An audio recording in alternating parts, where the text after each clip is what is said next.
ತುಂಬಾ ಜನ ಅನ್ಕೋತಾ ಇದ್ರು ಅವ್ರು ಬರೋದೇ ಕಷ್ಟ ಇದೆ, ಏನೂ ಆಗ್ಬಿಡುತ್ತೆ, ಹಾಗೆ ಹೀಗೆ ಅಂತೆ ಕಂತೆ ಚರ್ಚೆಗಳೆಲ್ಲವೂ ಕೂಡ ಆಗ್ತಾ ಇತ್ತು. ಆಗ ನಿಮ್ಗೇನ್ ಅನಿಸ್ತಾ ಇತ್ತು?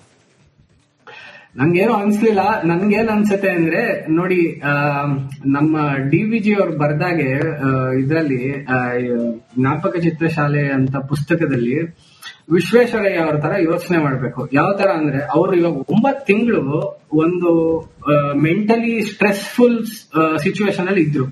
ಅಂದ್ರೆ ಅವರು ಪ್ಲಾನ್ ಮಾಡಿ ಹೋಗಿರ್ಲಿಲ್ಲ. ಈಗ ನಾವು ಮಂಗಳ ಗ್ರಹಕ್ಕೆ ಹೋದ್ರೆ 9 ತಿಂಗಳು ಅಪ್ರಾಕ್ಸಿಮೇಟ್ಲಿ ಬೇಕು ಹೋಗೋದಿಕ್ಕೆ, ಅಲ್ವಾ? ಸೊ ಮನುಷ್ಯರು ನಾವು 9 ತಿಂಗಳು ಆ ಒಂದು ಯಾನ ಮಾಡ್ಬೇಕಾದ್ರೆ ನಮ್ಮ ಮನ್ಸು ಹೇಗಿರುತ್ತೆ, ನಮ್ಮ ದೇಹ ಹೇಗೆ ಅದಕ್ಕೆ ರೆಸ್ಪಾಂಡ್ ಮಾಡುತ್ತೆ ಸ್ಟ್ರೆಸ್ಗೆ, ಮತ್ತೆ 9 ತಿಂಗಳು ಆ ಗ್ರಾವಿಟಿ ಇಲ್ದಿರುವಂತಹ ಸಂದರ್ಭಗಳಲ್ಲಿ, ರೇಡಿಯೇಷನ್ ಹೆಚ್ಚಿರುವಂತಹ ಸಂದರ್ಭಗಳಲ್ಲಿ, ಆಮೇಲೆ ಊಟ ತಿಂಡಿ ಅವ್ರಿಗೆ ಪ್ಲಾನ್ ಮಾಡಿರ್ಲಿಲ್ಲ 9 ತಿಂಗಳು. ಸೊ ಹಾಗಾಗಿ ಅವರು ಹೇಗ್ ಮಾಡಿದ್ರು ಅಂತ ಎಲ್ಲ ರಿಪೋರ್ಟ್ ಎಲ್ಲ ಬಂದ್ಮೇಲೆ ಗೊತ್ತಾಗತ್ತದು. ಸೊ ಹಾಗಾಗಿ ಅದೆಲ್ಲವನ್ನು ಯೋಚನೆ ಮಾಡಿದಾಗ ನಮ್ಗೆ ಒಂದು ಆಪರ್ಚುನಿಟಿ ಇದು. ಅವರಿಂದ ಪಡೆದಂತಹ ಡೇಟಾ ಏನಿದೆ ಇವಾಗ, ಅದನ್ನ ಉಪಯೋಗಿಸ್ಕೊಂಡು ಮತ್ತೆ ನಾವು ಬೇರೆ ಗ್ರಹಗಳಿಗೆ ಮನುಷ್ಯರನ್ನ ಕಳಿಸ್ಬೇಕಾದ್ರೆ ಇದು ನಮ್ಗೆ ಹೇಗೆ ಉಪಯೋಗ ಆಗುತ್ತೆ ಅನ್ನೋದು ನಾವು ನೋಡ್ಬೇಕು. ಅವ್ರಿಗೇನು ಕಷ್ಟ ಆಗಿಲ್ಲ, ಬದುಕಿದ್ದಾರೆ, ಚೆನ್ನಾಗಿದ್ದಾರೆ, ಹಿಂತಿರುಗಿ ಬರ್ತಿದ್ದಾರೆ, ಅಷ್ಟೇ ಸಾಕು. ಮತ್ತೆ ಇಲ್ಲಿ ಕೆಳಗಡೆ ಭೂಮಿಗೆ ಬಂದ್ಮೇಲೆ ಅವ್ರನ್ನ ಡಾಕ್ಟರ್ಗಳು ಅಮೆರಿಕಾದಲ್ಲಿ ಅವ್ರು ಇದ್ದಾರೆ, ಅವ್ರಿಗೆ ಟ್ರೈನ್ ಮಾಡಿದ್ದಾರೆ. ಯಾಕಂದ್ರೆ 5 ವರ್ಷದ ಹಿಂದೆ ಒಂದು ವರ್ಷ ಇದ್ರು ಒಬ್ರು ಅಸ್ಟ್ರೋನಾಟ್ ಅಮೆರಿಕಾದವರು ಸ್ಪೇಸ್ ಸ್ಟೇಷನ್ ಅಲ್ಲಿ. 9 ತಿಂಗಳು ದೊಡ್ಡ ವಿಷಯ ಅಲ್ಲ. ಹಾಗಾಗಿ ಅವರು ಬಟ್ ಆದ್ರೆ ನಾ ಹೇಳಿದ್ನಲ್ಲ, ಸ್ಟ್ರೆಸ್ ಮತ್ತೆ ಮೆಂಟಲಿ ಅದೊಂದು ಪ್ರಿಪೇರ್ಡ್ನೆಸ್ ಇರ್ಲಿಲ್ಲ ಅವರಿಗೆ. ನಾನು ಅಲ್ಲಿ ಇರ್ಬೇಕು 9 ತಿಂಗಳು ಅಂತ. ಅದು ಇವಾಗ ಒಂದು ಒಳ್ಳೆ ಸ್ಟಡಿ ಸಬ್ಜೆಕ್ಟ್ ಈ ತುಂಬಾ ವ್ಯಾಲ್ಯೂಡ್ ಪಾಯಿಂಟ್ ಅನ್ನ ನೀವು ಹೇಳಿದ್ರಿ. ನೋಡಿ, ಒಬ್ರು 1 ವರ್ಷ ಬೇಕಾದ್ರೂ ಇರ್ಬೋದು, ಅಥವಾ 300 ದಿನ 400 ದಿನ ಬೇಕಾದ್ರೂ ಇದ್ದಂತ ಉದಾಹರಣೆ ಇದೆ. ಆದ್ರೆ ಇವರು 8 ದಿನ ಅಂತೇಳಿ ಹೋದಂತವ್ರು 8 ದಿನಕ್ಕೆ ಅವರ ಬಾಡಿಯನ್ನ ಪ್ರಿಪೇರ್ ಮಾಡ್ಕೊಂಡು ಹೋಗಿರ್ತಾರೆ, ಮೆಂಟಲಿ ಪ್ರಿಪೇರ್ ಆಗಿ ಹೋಗಿರ್ತಾರೆ. ಆದ್ರೆ 9 ತಿಂಗಳು ಅವರು ಇರೋದಕ್ಕೆ ಆಗಿತ್ತು, ಒಂದು ತಾಂತ್ರಿಕ ದೋಷದಿಂದಾಗಿ. 8 ದಿನದ ಮೆಂಟಲಿ ಪ್ರಿಪರೇಷನ್ 9 ತಿಂಗಳವರೆಗೂ ಕೂಡ ಅದು ಹೇಗೆ ಕಂಟಿನ್ಯೂಟಿ ಆಗ್ತಾ ಹೋಗುತ್ತೆ? ಈಗ ನೀವು ಹೇಳೋದನ್ನ ತುಂಬಾ ಸ್ಟಡಿ ಮಾಡ್ತಾರೆ ಅಂತೇಳಿ, ಹೇಗೆ ಸ್ಟಡಿ ಮಾಡ್ತಾರೆ, ಯಾವ ರೀತಿಯಾಗಿ ಅದು ರಿಪೋರ್ಟ್ಗಳು ರೆಡಿ ಆಗುತ್ತೆ ಅಂತೇಳಿ ಅದನ್ನ ತಿಳಿಸ್ಕೊಡ್ಬೋದಾ ಪ್ಲೀಸ್? ನನಗೆ ಗೊತ್ತಿರೋಷ್ಟು ಹೇಳ್ತೀನಿ. ಏನಾಗತ್ತೆ ಅಂದ್ರೆ, ಈಗ ಸ್ಪೇಸ್ ಸ್ಟೇಷನ್ಗೆ ಯಾರೇ ಗಗನಯಾತ್ರಿಗಳು ಹೋದ್ರೆ ಅವ್ರಿಗೆ ಹಾಕೊಳ್ಳುವ ಬಟ್ಟೆಯಲ್ಲೇ ಸೆನ್ಸರ್ಗಳಿರುತ್ತೆ. ಅವ್ರು ಮಾಡೋದು ಪ್ರತಿಯೊಂದು ಚಟುವಟಿಕೆ ಕೂಡ ಮೆಜರ್ ಆಗುತ್ತೆ. ಅವ್ರು ಎಷ್ಟು ನೀರು ಕುಡಿತಿದ್ದಾರೆ, ಏನ್ ಊಟ ಮಾಡ್ತಿದ್ದಾರೆ, ಅವ್ರ ಬಾಡಿ ಅದಕ್ಕೆ ಹೇಗೆ ಸ್ಪಂದಿಸ್ತಾ ಇದೆ, ಅವ್ರ ಬ್ಲಡ್ ಪ್ರೆಷರ್ ಏನು, ಎಲ್ಲ ಬೇಸಿಕ್ ನಾವ್ ಇವಾಗ ಹೇಗೆ ಫುಲ್ ಬಾಡಿ ಚೆಕ್ ಮಾಡ್ಸಕ್ಕೆ ಹೋಗ್ತೀವಲ್ಲ, ಅದು ಎಲ್ಲಾನು ಪ್ಯಾರಾಮೀಟರು ಲೈವ್ ಹ್ಯೂಸ್ಟನ್ಗೆ ಅದು ಬರ್ತಾ ಇರತ್ತೆ 24/7. ಗೊತ್ತಾಯ್ತಲ್ವಾ? ಅವರು ಅದನ್ನ ಡೇಟಾನ ಪಡ್ಕೊಂಡು ಇರ್ತಾರೆ. ಹಾಗಾಗಿ ಅದು ಒಂದು ಡೇಟಾ. ಅದಾದ್ಮೇಲೆ ಇನ್ನೊಂದೇನಂದ್ರೆ, ನೆಕ್ಸ್ಟ್ ಅವರು ಭೂಮಿಗೆ ಬಂದಾದ್ಮೇಲೆ ಮತ್ತೆ ಅವ್ರ ರಿಕವರಿ ಏನಿದೆ ಭೂಮಿಗೆ ಬಂದಾದ್ಮೇಲೆ ಅದು ಯಾವ ತರ ಇದೆ, ನಿಧಾನಕ್ಕೆ ರಿಕವರಿ ಆಗ್ತಿದ್ಯಾ, ಫಾಸ್ಟ್ ಆಗಿ ರಿಕವರ್ ಆಗ್ತಾ ಇದಾರೆ ಅವರು, ಅಥವಾ ಅವ್ರಿಗೆ ಬೇರೆ ತರದ್ ಏನಾರ ಸೆಕೆಂಡರಿ ಪ್ರಾಬ್ಲಮ್ಸ್ ಬರ್ತಿದ್ಯಾ ಅವರು ಈ ತರ ಒಂದು ಸಂದರ್ಭದಲ್ಲಿ ಇದ್ದಿದ್ರಿಂದ, ಅದೆಲ್ಲಾನು ಬಹಳ ಪ್ರಮುಖವಾಗಿ ಅವರು ಮಾಮೂಲಿ ಏನೇನು ಸ್ಟಡಿ ಮಾಡಕ್ಕಾಗತ್ತೆ, ಬ್ಲಡ್ ಟೆಸ್ಟ್ ಅಥವಾ ಏನಾದ್ರು ಮಾಡೋದು ಇರತ್ತಲ್ಲ ನಾರ್ಮಲ್ ಆಗಿ, ಅದು ಮಾಡ್ತಾರೆ ಅಷ್ಟೇ. ಹೇಗ್ ಸಾಧ್ಯ ಸರ್ 9 ತಿಂಗಳು ಅವ್ರಿಗೆ ಊಟ ಸಿಗುತ್ತೆ, ನೀರು ಕೂಡ ಸಿಗುತ್ತೆ, ಅಷ್ಟೇ ಸಾಕ ಅವ್ರಿಗೆ? ನೋಡಿ, ಒಬ್ರು ಅಸ್ಟ್ರೋನಾಟ್ ಆಗ್ಬೇಕು ಅಂದ್ರೆ ಎಸ್ಪೆಷಲಿ ಸುನೀತಾ ವಿಲಿಯಮ್ಸ್ ಅಂತ ಅವರು, ಯಾಕಂದ್ರೆ ಅವರು ಸ್ಪೇಸ್ ಶಟಲ್ ಅಲ್ಲಿ ಹೋಗಿ ಆ ಸ್ಪೇಸ್ ಸ್ಟೇಷನ್ ನ ಅಸೆಂಬಲ್ ಮಾಡಿದಂತಹ ಅವರಿಗೆ ಆಗಲೇ ಒಂದು ಮಿಲಿಟರಿ ಲೆವೆಲ್ ಟ್ರೈನಿಂಗ್ ಸಿಕ್ಕಿದೆ. ಮತ್ತೆ ಅವ್ರನ್ನ ಮೆಂಟಲಿ ತುಂಬಾ ಗಟ್ಟಿ ಮಾಡಿರ್ತಾರೆ ಅವರು ಆಗ್ಲೇನೆ.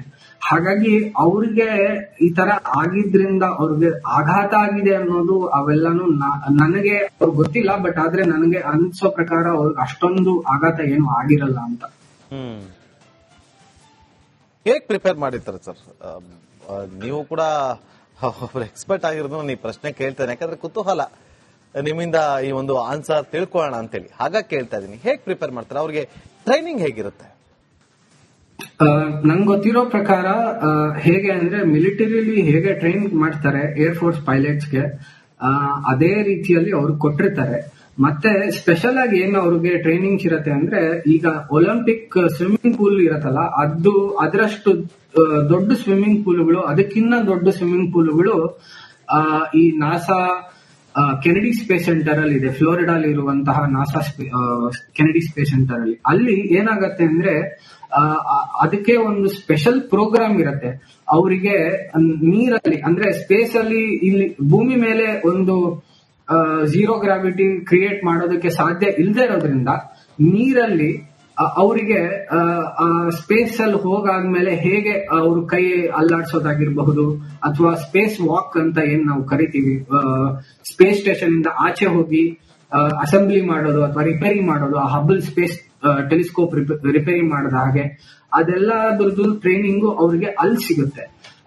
ಹಾಗಾಗಿ ಅದು ತಿಂಗಳುಗಳು ಇರ್ಬೋದು, ವರ್ಷಗಳು ಇರ್ಬೋದು, ಯಾವ ತರ ಮಿಷನ್ ಇರತ್ತೆ ಅನ್ನೋದ್ರ ಮೇಲೆ ಡಿಪೆಂಡ್ ಆಗತ್ತೆ. ಬೇಸಿಕಲಿ ಅದು ಮೇನ್ ಇಂಪಾರ್ಟೆಂಟ್ ಇರೋದಂದ್ರೆ ಮಿಷನ್ ಏನು ಅಂತ. ಇವಾಗ ಆಸ್ಟ್ರೋನಾಟ್ ಯಾರು ಹೋಗ್ತಿದ್ದಾರೆ, ಇವಾಗ ಒಂದ್ ಸ್ಕೂಲ್ ಟೀಚರ್ ಕೂಡ ಹೋಗಿದ್ರು ಸ್ಪೇಸ್ ಶಟಲ್ ಅಲ್ಲಿ ಸ್ಪೇಸ್ಗೆ. ಅವ್ರಿಗೆ ಈ ಟ್ರೈನಿಂಗ್ ಕೊಟ್ಟಿರ್ಲಿಲ್ಲ, ಯಾಕಂದ್ರೆ ಅವ್ರು ಹೋಗಲ್ಲಿ ಏನೋ ಮಾಡ್ಬೇಕಾಗಿರ್ಲಿಲ್ಲ. ಆದ್ರೆ ಸುನೀತಾ ವಿಲಿಯಮ್ಸ್ ಅಥವಾ ಬುಚ್ ಮೋರ್ ಏನಿದ್ದಾರೆ, ಅವ್ರಿಗೆ ಅವರು ಈ ತರ ಒಂದು ಟ್ರೈನಿಂಗ್ ಕೊಟ್ಟಿದ್ರು ಮೊದಲೇ. ಅವರು ಸಣ್ಣ ವಯಸ್ಸಲ್ಲೇ ಅವರು ಇದೆಲ್ಲ ಪಡೆದಿದ್ರಿಂದ ಅವ್ರಿಗೆ ಆಲ್ರೆಡಿ ಇದು ಅನುಭವ ಹೆಚ್ಚಿರೋದ್ರಿಂದ ಅಷ್ಟೊಂದು ವ್ಯತ್ಯಾಸ ಬರೋದಿಲ್ಲ ಅಂತ. ಆಗ್ಲಿಂದ ಸಂದೇಶ ನಾವು ಗಮನಿಸ್ತಾ ಇದ್ವಿ, ಕಡೆಯ 15 ನಿಮಿಷ ತುಂಬಾ ಕ್ರೂಷಲ್ ಟೈಮ್, ಕಡೆಯ 1 ಗಂಟೆ ತುಂಬಾ ಇಂಪಾರ್ಟೆಂಟ್. ಈ 15 ನಿಮಿಷದಲ್ಲಿ ಈ ಸ್ಮ್ಯಾಶ್ ಡೌನ್ ಆಗಿಲ್ಲ ಅಂತಂದ್ರೆ 1 ನಿಮಿಷ ಹೆಚ್ಚು ಕಮ್ಮಿ ಆದ್ರೂ ಕೂಡ ಸಂಕಷ್ಟ, ಕಠಿಣ ಆಗುತ್ತೆ, ಡಿಫಿಕಲ್ಟ್ ಆಗುತ್ತೆ. ಈ ತರದ ಒಂದಷ್ಟು ಕಮೆಂಟ್ ಗಳನ್ನ ನಾನು ಆಗ್ಲಿಂದ ನೋಡ್ತಾ ಇದ್ದೀನಿ. ಯಾಕೆ ನೋಡಿ, ಅದು ಯಾಕೆ ಹಾಗೆ ಅಂತ ಗೊತ್ತಿಲ್ಲ. ಅದು ಟೈಮ್ ಇರತ್ತೆ. ಅರ್ತ್ ಅಟ್ಮಾಸ್ಫಿಯರ್ ಎಂಟರ್ ಆಗಿದ ತಕ್ಷಣ ಭೂಮಿ ಅಂದ್ರೆ ನೆಲಕ್ಕೆ ಅಪ್ಪಳಿಸೋದಕ್ಕೆ ಒಂದು ಸಮಯ ಇರತ್ತೆ. ಆ ಒಂದು ಟ್ರಾಜೆಕ್ಟರಿ ಅವರು ತಗೊಂಡಾಗ, ಅಂದ್ರೆ ಫಸ್ಟೇ ನಿರ್ಧಾರ ಮಾಡಿರುವಂತಹ ಟ್ರಾಜೆಕ್ಟರಿಯಲ್ಲಿ ಬಂದಾಗ, ಆ ಕಕ್ಷೆಯಲ್ಲಿ ಬಂದಾಗ ಅವ್ರಿಗೆ ಇಷ್ಟು ಸಮಯ ಬೇಕು ಅಂತ ಇರತ್ತೆ. ಅಷ್ಟು ಸಮಯ ತಗೊಂಡಿಲ್ಲ ಅಂದ್ರೆ ಅದು ನಾವ್ ಅನ್ಕೊಂಡಂಗೆ ಆಗಿಲ್ಲ ಅಂತ ಅರ್ಥ. ಅನ್ಕೊಂಡಂಗೆ ಆಗದೆ ಇದ್ರೆ, ಈಗ ನೋಡಿ ಸ್ಪೇಸ್ ಕ್ಯಾಪ್ಸೂಲ್ ಏನಿದೆ ಅವ್ರು ಬರ್ತಿರೋದು ಹೀಗೆ ಬಂತು ಅಂತ ಇಟ್ಕೊಳ್ಳಿ, ಬಹಳ ಸಂತೋಷ. ಅವ್ರು ಅನ್ಕೊಂಡಿರೋದು ಹೀಗೆ ಇದೇ ತರ ಒಂದು ಆಟಿಟ್ಯೂಡ್ ಅಲ್ಲಿ ಬರ್ಬೇಕು ಅಂತ, ಹಾಗೆ ಬಂತು, ಎಲ್ಲವೂ ಸರಿ ಹೋಯ್ತು, ತೊಂದರೆ ಆಗಿಲ್ಲ, ಲ್ಯಾಂಡ್ ಆದ್ರು ಅಂತ ಆಯ್ತು.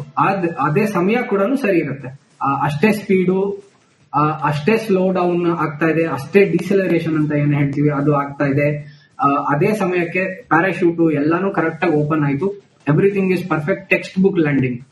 ಆದ್ರೆ ಈಗ ಏನಾದ್ರೂ ಅದು ಉಲ್ಟಾ ತಿರುಗ್ತು ಅಥವಾ ಒಂಚೂರು ಹೀಗೆ ಏನಂತಾರೆ, ಈ ತರ ಒಂದು ಮೋಷನ್ ಏನಾನ ಆಯ್ತು ಅಂದ್ರೆ ಅದು ಅಲ್ಲಾಡುವಂತದ್ದು, ಅದರಿಂದ ಅವ್ರಿಗೆ ಒಳಗಡೆ ಇರೋದು ಮನುಷ್ಯರೇ ಅವರುನು, ಅವ್ರಿಗೆ ನಮ್ಮ ಭೂಮಿ ಮೇಲೆ ಇರೋ 1G ಆಕ್ಸಲರೇಷನ್, ಒಂದು ದೇಹದ ತೂಕ ಅವರಿಗೆ 3-4 ಪಟ್ಟು ಹೆಚ್ಚು ಅನುಭವಕ್ಕೆ ಬರ್ಬೋದು, ಅಥವಾ 3-4 ಪಟ್ಟು ಕಡಿಮೆ ಕೂಡ ಆಗಬಹುದು. ಅದರಿಂದ ಅವ್ರ ದೇಹ ಹೇಗ್ ತಗೊಳತ್ತೆ ಅನ್ನೋದ್ರ ಮೇಲೆ ಡಿಪೆಂಡ್ ಆಗುತ್ತೆ. ಅವ್ರಿಗೆ ಟ್ರೈನಿಂಗ್ ಇದೆಯಾ, ಅವ್ರ ಕೈಲಿ ಆಗತ್ತೆ ತಡ್ಕೊಳಕ್ಕೆ, ಅದೆಲ್ಲಾನು ಬರುತ್ತೆ. ಸೊ ಅದೊಂದೇ ಅಲ್ಲ, ಆ ಕ್ಯಾಪ್ಸೂಲ್ ಏನ್ ಡಿಸೈನ್ ಆಗಿದೆ ಅದು ಒಂದು ಮೆಟೀರಿಯಲ್ ಇಂದಾನೇ ಮಾಡಿರೋದು. ಆ ಮೆಟೀರಿಯಲ್ಗೂ ಒಂದು ಮಿತಿಗತಿಗಳಿರುತ್ತೆ. ಆ ಮಿತಿಗತಿಗಳು ಇಂದ ಹೆಚ್ಚು ಹೊರಟ್ರೆ ಹೊರಗಡೆಗೆ ಅದು ಸ್ಪೇಸ್ ಶಟಲ್ ತರನೇ ಛಿದ್ರ ಆಗುವ ಸಾಧ್ಯತೆಗಳು ಇರುತ್ತೆ.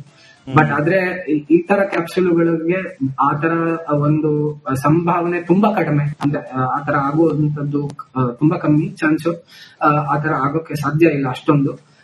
ಬಟ್ ಆದ್ರೆ ಎಲ್ಲಾ ತರದಲ್ಲೂ ಇದನ್ನ ಸ್ಟಡಿ ಮಾಡಿ ಇಂಜಿನಿಯರ್ಗಳು ನೋಡಿರ್ತಾರೆ. ಬಟ್ ಆದ್ರೆ ಸ್ಪೇಸ್ ಎಕ್ಸ್ ಕ್ಯಾಪ್ಸೂಲ್ಗೆ ಒಳ್ಳೆ ಸೇಫ್ಟಿ ಇರೋದ್ರಿಂದ ಈ ತರ ಎಲ್ಲ ಆಗುವ ಸಾಧ್ಯತೆಗಳು ಬಹಳ ಕಡಿಮೆ.